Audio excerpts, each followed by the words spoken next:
Well, speaking of housing and shelter, the Better Living Center at Exhibition Place opens as a respite center today as part of the city's efforts to care for the unhoused population this winter. 40 spaces will be added each day until full capacity is operational on December 26th. It's part of the city's winter services plan.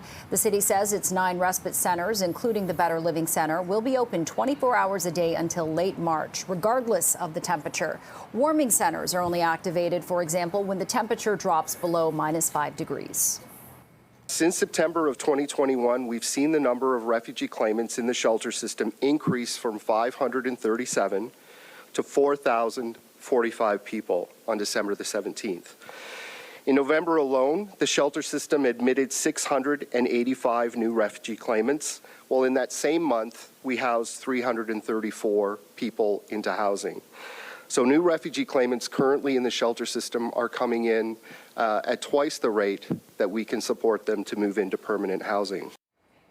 Diana Chan McNally, community and crisis worker with All Saints Toronto, says it's great that more spaces have been added, but it doesn't mean they're more accessible.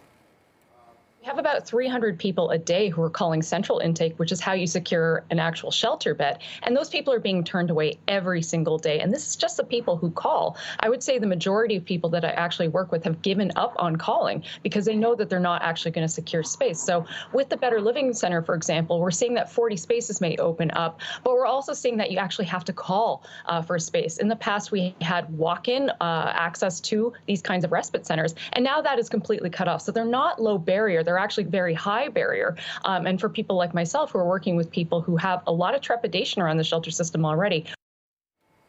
And nearly half of those using the shelter system in the city are refugee claimants.